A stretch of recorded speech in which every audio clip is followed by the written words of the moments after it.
La salida de él se da en el 2020. Ya había una incomodidad porque él apoyó al presidente Yamatei en la segunda vuelta mientras el partido se mantuvo independiente. Y me dijo, me voy, yo le deseé éxitos, así de sencillo. Muy buen día, amigos y compañeros de Soy 502. Estamos aquí reunidos nuevamente para continuar con nuestro proceso de entrevistas a los candidatos presidenciales. En esta oportunidad contamos con la presencia del candidato Lexan Mérida del Partido Humanista. Para esta entrevista, pues vamos a tener varios segmentos en donde usted va a contar con cierta cantidad de tiempo para poder responder las diferentes preguntas que tenemos para consultarle. Y nuestra primera sección es sobre quién es usted. Queremos conocerlo a usted como candidato y va a tener 30 segundos para responder cada interrogante que le planteemos. ¿Quién es Lexan Mérida? Buenos días, muchas gracias por la invitación. Yo soy un ciudadano como todos los guatemaltecos, nací en Huehuetenango. Luego me gradué de abogado acá en la ciudad de Guatemala de la Universidad de San Carlos. He ejercido la profesión de abogado por muchos años, por 30 años de ser abogado en el área penal, y también he sido funcionario público y diputado al Congreso de la República. He ganado 4 elecciones al Congreso, 2 por Huehue y 2 por lista nacional. ¿Cómo llega al Partido Humanista? Yo lo fundé el año 2016, en realidad era 2015. Estábamos viendo la toma de posesión de un presidente, era un 14 de enero, y entonces dijimos, hay que hacer algo por el país. Y ahí decidimos, con un grupo de amigos que estábamos viendo la televisión en ese día, crear el Partido Humanista, y ahí empezó su proceso de creación. Yo fui el abogado del partido, el secretario general del Comité Pro Formación, el secretario general provisional, el primer secretario general, y sigo siendo secretario general. Ese es mi tercer periodo. Ahora cuéntenos de su plan de gobierno. ¿Cuándo inició a elaborarlo? ¿Quiénes fueron los que contribuyeron y lo hicieron? Bueno, pasamos un proceso para poder seleccionar presidente, y vale la pena decirlo.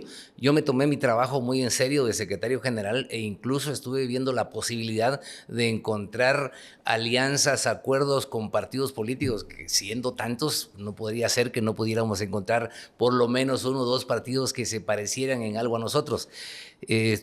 Yo tuve varias pláticas con muchos partidos. Habían 2 que se parecían un poco a nosotros. Sin embargo, los intereses son muy profundos, y nuestro sistema de partidos políticos no tiene cuadros a lo interno. La razón por la que nos habíamos inclinado por algún partido ya no estaba ahí presente, total que no hubo forma de hacer ninguna alianza, y entonces yo me di a la tarea, por decisión del Comité Ejecutivo Nacional. ¿Quién hizo su plan? ¿Ah? ¿Quién hizo su plan? ¿Usted? Sí, yo. Sí. ¿No participó nadie más? Sí, equipo de trabajo conmigo. Hay más, pero soy yo el autor del plan. Ok, ¿y cuáles son los principales ejes de ese trabajo? Miren, nosotros planteamos, yo busco la presidencia de la República por decisión y postulación y elección del Partido Humanista de Guatemala. Yo soy un hombre de partido. Y la visión de país del Partido Humanista es desarrollo humano. Esto es educación de calidad, salud integral, trabajo digno. Pero para llegar a ese estado de desarrollo a nuestro país le hace falta cierto recorrido. Tenemos que empezar por nuestro propio crecimiento económico. Así que, pensando en esa meta a llegar, hay que resolver ciertos problemas previos, y esto es la seguridad. La economía no camina si no resolvemos la seguridad ciudadana y la seguridad jurídica. Concretamente, en el tema de seguridad ciudadana, la extorsión es el principal problema que no deja avanzar al país, pero ni siquiera el primer paso. He platicado con muchos empresarios pequeños, medianos y grandes, y todo el mundo está pagando extorsión. Vamos a seguir hablando del tema únicamente, que ahora vamos a pasar a nuestra segunda sección, donde usted va a tener 2 minutos para hablar de temas centrales acerca de su plan de gobierno relacionados con algunos planteamientos que nosotros le vamos a hacer. Luego, si tenemos alguna repregunta, usted va a tener solamente 1 minuto para responderla, o podemos seguir hablando de su plan de gobierno. Seguridad. ¿Cuáles son los puntos principales de su plan? Bueno, el fin de la extorsión. En los primeros días de gobierno vamos a organizar una fuerza policial suficiente armada y equipada con apoyo de los órganos de inteligencia del Estado para encontrar y capturar a los autores intelectuales de la extorsión y demás crimen, de los demás delitos del crimen organizado. Ese paso es fundamental para poder iniciar nuestro proceso de crecimiento económico. Tenemos otro problema serio que es la seguridad jurídica. Nuestro país ha caído en menos en la aplicación de la ley. Tenemos problemas serios en la interpretación de la Constitución y de la ley. Yo sostengo que fue la misma Corte de Constitucionalidad la que empezó a promover teorías de interpretación constitucional que hoy día jueces, magistrados, funcionarios y empleados públicos la entendieron como que no pesa tanto el imperio de la ley, sino la voluntad de cada funcionario, de manera que están haciendo, cada funcionario hace lo que quiere y lo que le da la gana y entonces no hay certeza jurídica. Nadie va a venir a invertir a un país donde no se garantiza que sus bienes y sus inversiones acá en el país van a ser respetadas. No puede venir a un país que le va a confiscar los bienes más adelante, que le va a embargar por inseguridades jurídicas o criterios de cualquier momento de un juez o magistrado. Así que es necesario tener una claridad en el imperio de la Constitución y la ley inamovible como garantía previa para que puedan venir inversores al país. Entonces, si nosotros queremos empezar nuestro proceso económico, necesitamos seguridad ciudadana. Nadie viene igual con extorsión. Si las personas pagan extorsión, y es lo que me han dicho pequeños y medianos y grandes empresarios, nuestros empresarios están pagando extorsión. Si pagan la extorsión, no les da para poner otro negocio, otro emprendimiento, porque viven ajustados a ese negocio. Dos, no pueden ahorrar. Con ese cobro indebido y delictivo no pueden hacer ningún tipo de ahorro y menos pagar tributos, es decir, contribuciones al Estado. Y esos son los tres elementos del crecimiento económico, así que ahí estamos atrancados. ¿Cómo va a hacer usted para acabar con la extorsión? O sea, ¿cuál es su planteamiento específico? Una fuerza policial. Lo planteo de la siguiente manera: prevención del delito. La seguridad es como la salud, hay que prevenirla. Entonces nosotros tenemos que organizar una fuerza policial armada, equipada, suficiente, no la que usted ve ahora, sino con otra visión. ¿Más militarizada? No tanto militarizada, solo si hay necesidad. Creo que lo podemos hacer con una policía civil. Lo que sí es que hay que cambiar el pensamiento, la doctrina del uso racional de la fuerza. No podemos llevar a los policías solo a atender la escena del crimen. Tiene que llegar antes de que se cometa el delito, porque entonces si no llega antes, quiere decir que no está funcionando la inteligencia civil de los mismos órganos del Estado. ¿Como permiso para disparar, por ejemplo? Sí. Es que, mire, cuando un policía llega va a atender un crimen, va deseando que cuando llegue ya no esté el delincuente sobre el muerto. Entonces queremos que llegue antes y que dispare, que haga uso de las armas. Eso se llama uso racional de la fuerza, pero por supuesto que se controla. Dentro del Ministerio de Gobernación tiene que haber un ente administrativo que califica el actuar de cada miembro de la seguridad del Estado para establecer si el uso racional de la fuerza que hizo fue dentro del marco de los reglamentos y de las leyes establecidas, y solo si así lo determina ese equipo disciplinario interno del Ministerio de Gobernación, el policía puede ser consignado a tribunales de justicia. Cambiemos de tema. Le voy a rogar que agilicemos un poquito más las respuestas para poder avanzar en los otros temas que tenemos pendientes. Economía. ¿Cuál es su principal propuesta en materia económica? Tenemos que crear condiciones previas, son las que yo acabo de hablar, pero tenemos que mover la economía. No podemos empezar nuestro proceso económico si no descentralizamos el poder. Es decir, la seguridad ya es un paso. El segundo, hay que descentralizar el poder para empezar a mover el proceso económico, pero garantizamos nosotros también la propiedad privada, la libertad de empresa. Creemos seriamente en los emprendedores y son los emprendedores, los empresarios los que tienen que hacer producir a este país. pero el Estado, en cumplimiento con el capítulo relacionado con el desarrollo económico y social del país, del artículo 118 en adelante de la Constitución, establece que es obligación del Estado orientar la economía. Entonces, en la orientación de la economía necesitamos saber hacia dónde vamos. La única manera de salir de la pobreza es produciendo, es trabajando, es esforzándonos y trabajando todos, de manera que con certeza jurídica, descentralización, garantías, los empresarios tienen que empezar a hacer su trabajo, pero el Estado no trato de que el Estado se meta en la economía. Nuestro modelo económico es la economía social de mercado y no creemos en consecuencia ni en la centralizada ni en la absolutamente libre. En la economía social de mercado, cuando se desequilibra el poder económico, como actualmente sucede en el caso de los precios de las medicinas, entonces el Estado interviene. Es como en un partido de fútbol donde el Estado no se mete en el mercado, pero pone y fija las reglas. Entonces queremos una economía sana, libre, abierta, pero protegiendo a la población de malas prácticas económicas. Hablando de población, ¿salario mínimo o salario competitivo?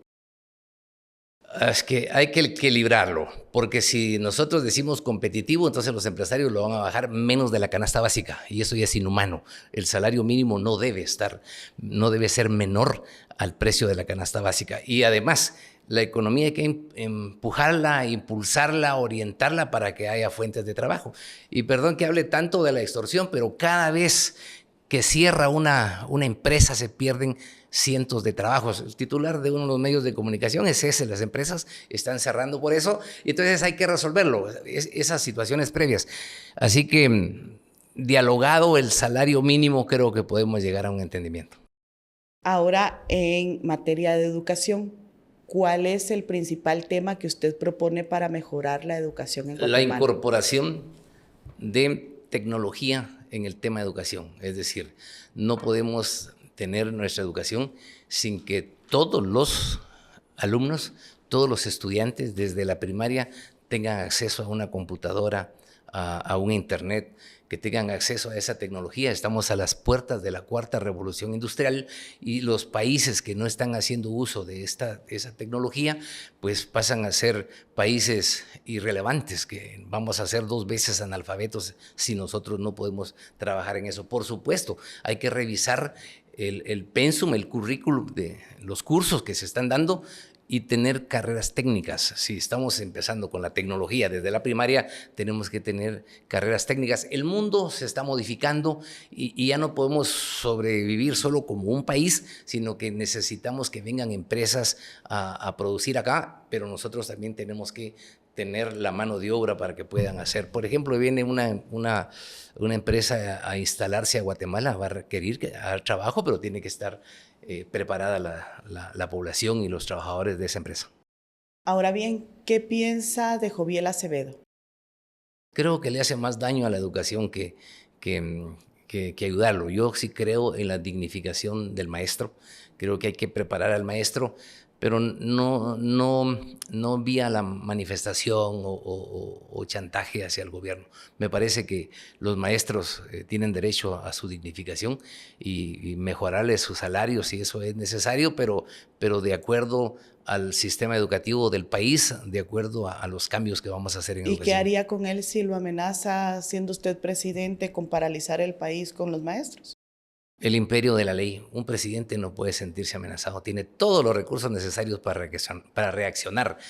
Nosotros creo que ya nos acostumbramos. Creo que estamos viendo que toman una carretera, que toman una institución y no pasa nada. Se van hasta cuando quieran. No, yo creo que hay que poner orden en ese sentido. ¿Uso de la fuerza? Sí, es necesario. Pero es que cada vez que toman una carretera, las personas que están ahí normalmente están ganando su día. O sea, hay alguien que lo financia y hay alguien que lo promueve. Así como dije en la extorsión, el autor intelectual, hay que encontrar a quienes promueven y financian y establecer la razón, porque no es solo taparlo. Miren, un empresario que lleva, y concretamente yo conocí un caso del último día que taparon la carretera en Nahualá, llevaba helado, es decir, y va calculado el tiempo. Se le pasó 2 horas y se echó a perder el producto. Entonces, se causan enormes pérdidas. ¿Cuántas personas han venido graves, enfermos o mujeres a dar a luz a un hospital y no pueden pasar por eso. Entonces eso no lo puede uno permitir. Así que el uso de la fuerza igual a los autores intelectuales, a los que financian esas actividades. Ahora hablemos de la salud. Su principal propuesta en materia de salud. Agua. Siglo XXI y no tenemos agua potable. Igual hay agua entubada, pero a veces no es potable. Dispensarios en las calles y parques de todo el país. Necesitamos que la población tenga acceso a agua. Luego hay que tratar el tema de la desnutrición infantil como un problema clínico. Es un tema ya de enfermedad. No hay hospitales, hay que crear hospitales. No podemos seguir con un hospital de referencia único como el Roosevelt, es decir, cuando uno hace esos estudios y uno se da cuenta de que solo el Roosevelt tiene las especialidades y los equipos necesarios, uno se asusta porque de los 18 millones mal contados que somos los guatemaltecos, hay que traer ambulancias de todo el país. No, eso es imposible, no puede seguir así. Hay que hacer hospitales, hay que centros de salud, pero sobre todo equiparlos, hay que tener médicos. El principio humanista nos dice que hay que atender lo más básico, que es la salud de las personas. En el caso del COVID-19, ¿qué hubiera hecho usted diferente? Bueno, es una enfermedad que nos agarró de sorpresa a todos. Yo esperaba que el presidente, siendo médico, que pudimos saber, yo lo que hubiera hecho son hospitales. Era el momento oportuno y el Congreso le dio todo lo necesario para construir hospitales, y acabo de pasar por el de Santa Lucía y tiene un techo curvo, que para el clima de ese lugar ha de ser horrible, a puro aire acondicionado me imagino, pero era la oportunidad para hacer más hospitales. Yo sé que lo que puedo decir ahora, ni modo, ahora ya sabemos la respuesta, pero yo no olvido cuando ya los doctores decían hay que usar ibuprofeno y los médicos decían no, sigamos con aspirina, pero bueno, es algo, y todos los que pasamos esa enfermedad, creo que a todos nos dio, la vivimos en carne propia y sí era complicadísimo, una enfermedad muy, muy difícil, pero que nos debiera tener en alerta ante cualquier evento, es decir, ahora preparados. En materia de infraestructura. ¿Cuál? Sus principales obras. Infraestructura. Hablemos Ministerio de Comunicaciones. Hablemos carreteras. Exacto. Franja transversal del norte. Usted sabe que no está terminada. Sí. ¿Y cuántos años hace que nos vienen hablando tantos gobiernos? Por lo menos son 50 años.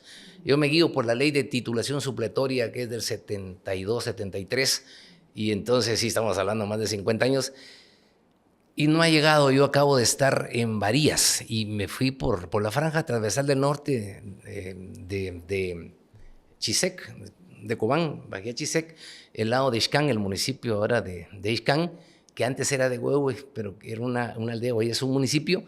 Pasé por el río Ixcán, que es el Puente de la Campana. Hay un lugar que se llama Aldea Río Espíritu, porque así sí se llama un río que está por ahí. De ahí para Nentón no hay tal carretera. Hacen falta 45 kilómetros, porque también acaba de llegar el viceministro de Infraestructura conmigo. Son 45 kilómetros que le falta para poderla llevar a la aldea Trinidad, que ya es del municipio de Nentón, que ya se uniría con las demás carreteras del departamento de Huehuetenango. Hay que terminar esa carretera, pero con carácter de urgente. Luego, proponemos nosotros una carretera a la orilla del Océano Pacífico, es decir, de Ocós a Pedro de Alvarado. Eso primero nos resuelve el problema de ir a la costa. Uno va a Coatepeque y hace todo un día de camino. Bueno, para todos lados, pasar los amates es otro problema. Y bueno, ya no digamos San Lucas. Sí, estamos en serios problemas. Y entonces una carretera a la orilla del mar, y eso nos daría como resultado una serie de centros turísticos en las distintas playas que va pasando el lugar, y estamos viviendo como país a espaldas al mar, es decir, hay que explotar los recursos marinos también para el problema de la seguridad alimentaria.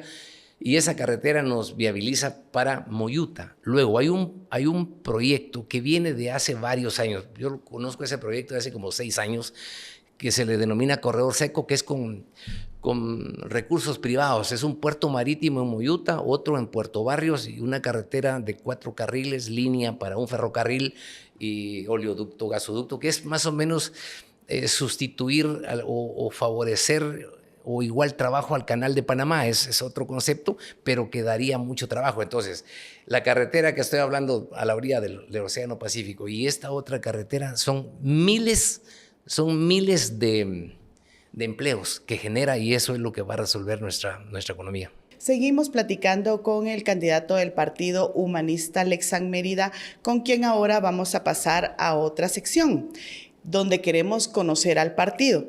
Para esto vamos a tener 1 minuto de tiempo para cada respuesta y nosotros le vamos a ir planteando las interrogantes. Empecemos. ¿Quiénes están financiando su campaña? Los candidatos con sus propios recursos, y los recursos que hemos venido utilizando últimamente son los provenientes del financiamiento público. ¿Con quiénes no haría alianzas en el Congreso? Mire, un partido y en una bancada es dinámica, no podemos decir con quién no. Yo creo que dependiendo los intereses del país. Pero Y depende también de la podemos ideología movernos. del partido, ¿no? Sí, sí es cierto, pero no hay una ideología que sea totalitaria. Nos opondríamos si un partido fuera totalitario, si quisiera intervenir la economía, si quisiera interrumpir la alternabilidad en el ejercicio del poder y todo lo establecido en la Constitución. Si se saliera de los principios constitucionales y legales, por supuesto que no haríamos ningún tipo de alianza. Ok, en 2026 terminará el periodo de la fiscal general. Si ella se postula nuevamente para ocupar el cargo, ¿votaría usted por ella? No, ¿Por ya qué? tengo listo el nuevo fiscal y promovería buscar la elección y la sustitución desde el primer día de gobierno. ¿Quién es? No se lo puedo decir porque Ahora se me cuéntenos. arrepiente. Pero solo le puedo decir que sí hay que hacerlo. Yo planteo que la justicia se ha politizado y es un tema que hay que resolverlo.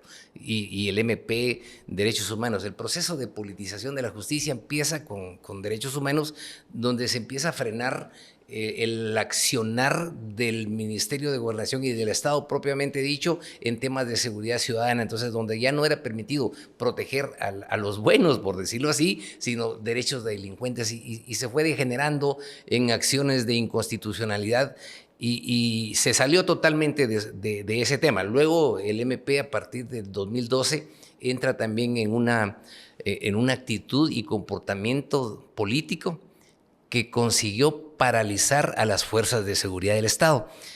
Yo a la bancada he citado al ministro de Gobernación, policías, viceministros, y cada vez que hablan están temerosos de derechos humanos y de los jueces y de los fiscales.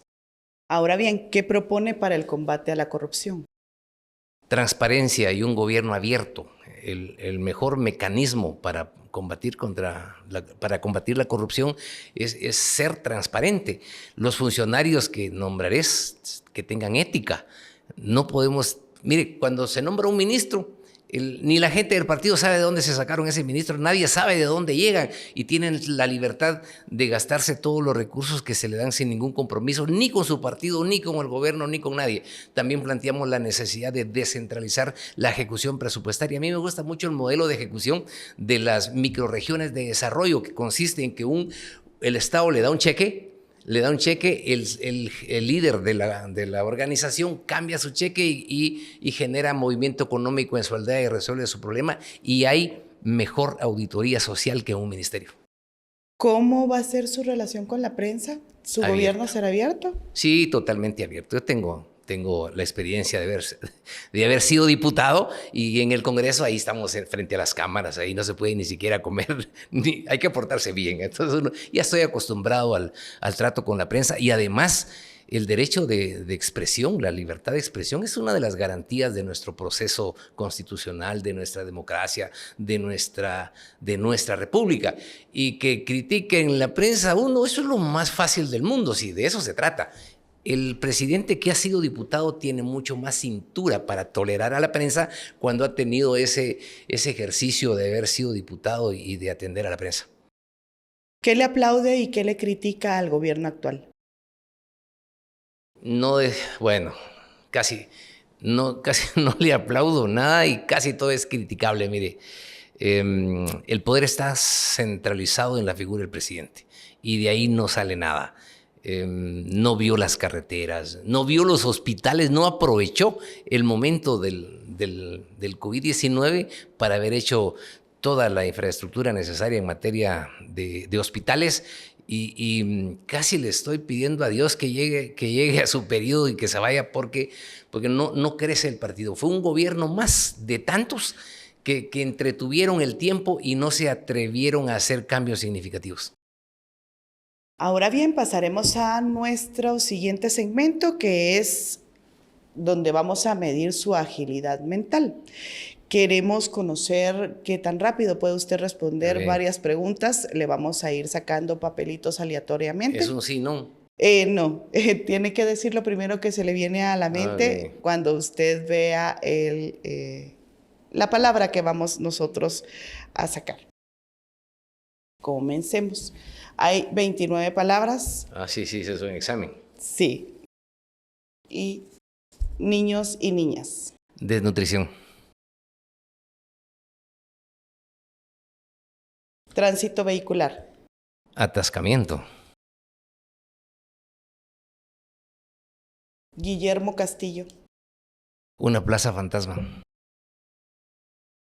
Declaración patrimonial. Una obligación ciudadana. Odebrecht. Un fraude, una estafa al país. Amnistía. Es algo innecesario por ahora. Comisión Presidencial contra la Corrupción. Una entidad insuficiente. Alejandro Yamatei. El presidente. Alcalde. Había que cambiar el alcalde de la capital. Empresarios. Hay que trabajar junto con ellos. Muchas gracias. Pasamos a nuestro siguiente segmento, donde queremos que nos comente un poquito más acerca del vicepresidenciable. Quisiera que nos comentara cómo llegó el candidato a la presidencia, cómo lo escogieron. El proceso del binomio presidencial, al principio yo le decía que tuvimos acercamiento con otros partidos y entrevistamos a 32 personas que querían ser candidatos a la presidencia, porque yo como secretario general no podía tomar la decisión de yo era el candidato a presidente. No encontramos a nadie bueno, en serio. Se oye así, fue una gran experiencia preguntarle a la gente por qué quiere ser presidente.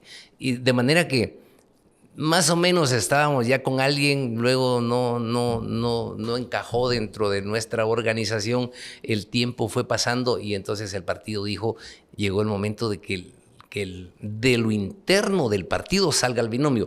Él es de Alta Verapaz, es secretario general del Comité Ejecutivo Departamental de Alta Verapaz, fue alcalde 2 veces de Cabón, es un quechí, es parte de nuestra Guatemala, del interior de Guatemala, y eso fue lo que más pesó para que sea el vicepresidente. Ahora bien, ¿qué opina de la figura de Guillermo Castillo? Ya le tocó más o menos responder un poquito, pero ahora queremos saber más. Mire, yo miro la figura de la vicepresidencia y no se mira que haga algo. Yo creo que el vicepresidente debe trabajar. También hay alguna comparación con el doctor Espada en el gobierno de la UNE. Es decir, pero tal vez la diferencia es que en aquella época el doctor Espada había alguien más que no lo dejaba. En esta no conozco lo interno, pero no miro que tome su trabajo en serio. Probablemente se deba a problemas internos, pero el país espera más de un vicepresidente. Ahora pasamos a nuestra siguiente sección, que la hemos denominado como el momento incómodo, donde le vamos a hacer algunas preguntas que posiblemente no le van a gustar, pero que esperamos nos pueda responder con toda sinceridad, porque son las preguntas que tiene duda la población y pues queremos planteárselas en este momento, para lo cual tendrá 1 minuto de tiempo para responder cada una. Usted fundó el partido junto a Edmund Mulet, pero la relación no terminó bien. ¿Qué fue lo que pasó? Pues qué bueno que me lo pregunta. No lo fundamos junto con él. Él no vivía en Guatemala en esa época y cuando vino a Guatemala ya en el 2018, entonces fue un proceso también para escoger un binomio presidencial y él fue el escogido como candidato a la presidencia. Lo que el partido quería es un outsider. Lo vimos a él como un guatemalteco que había triunfado en el exterior y que calificaba para ser candidato a presidente.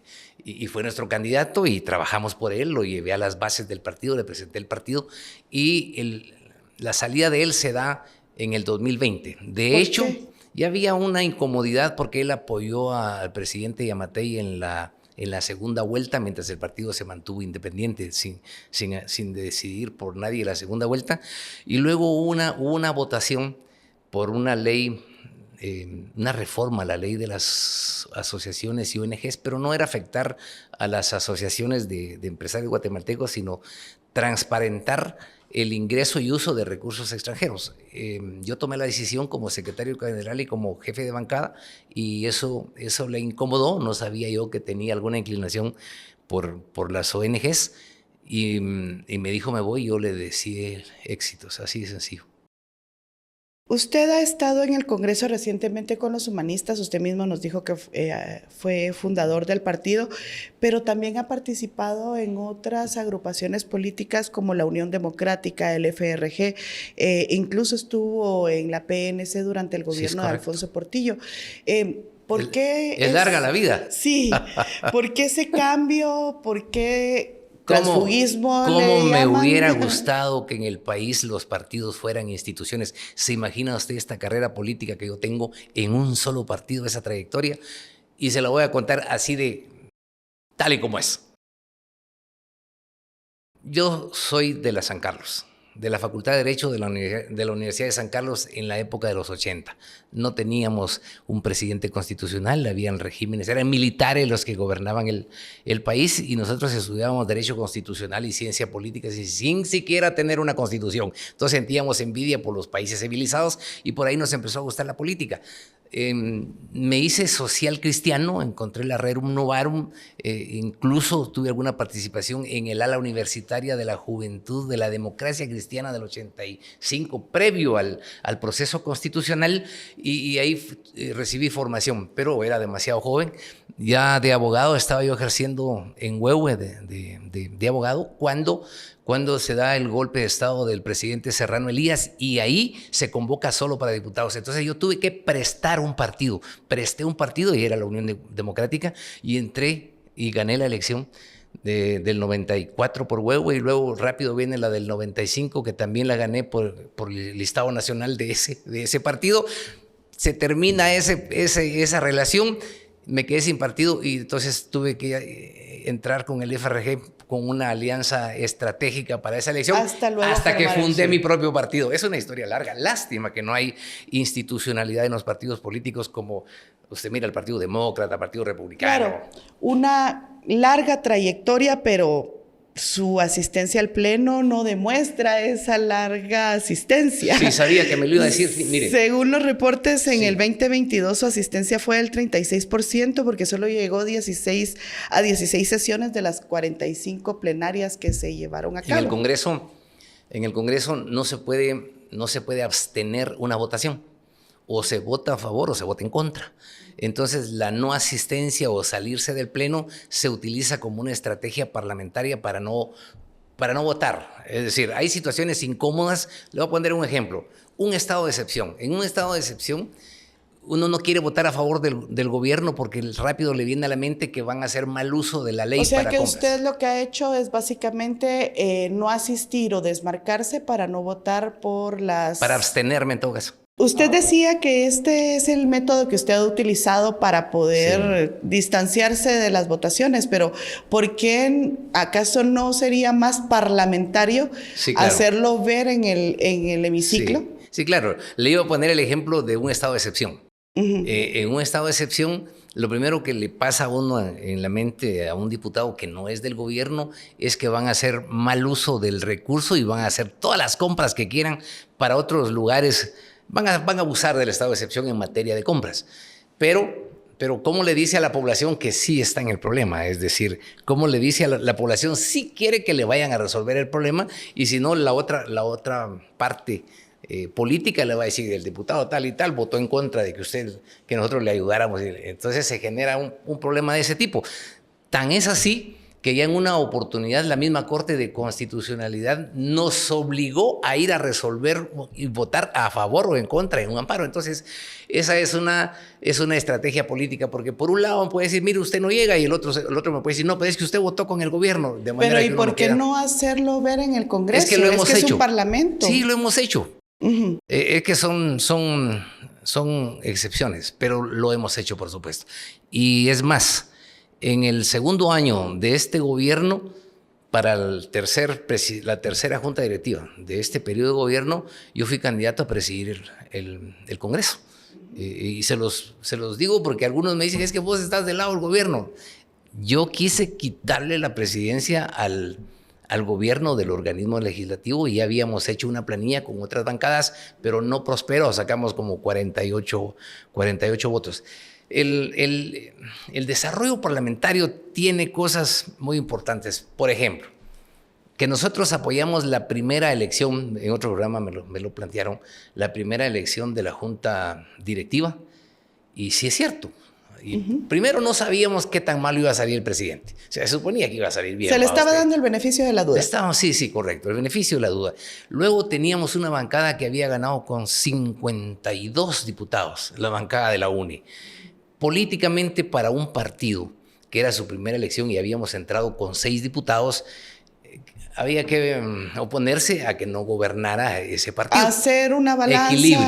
Ajá. Y entonces lo que hicimos fue una junta directiva con todo uno de cada partido para equilibrar de otra manera el Congreso, y eso fue lo que hicimos. Entonces hay muchas razones políticas, partidarias para ir tomando decisiones en el Congreso, pero es una experiencia importantísima que todo presidente de la República debiera tener. Muy bien, amigos, hemos llegado al final de la entrevista con el candidato presidencial por el Partido Humanista, Alexandre Mérida. Los esperamos para que continúen con nosotros en las siguientes entrevistas que tenemos pendientes. Muchas gracias.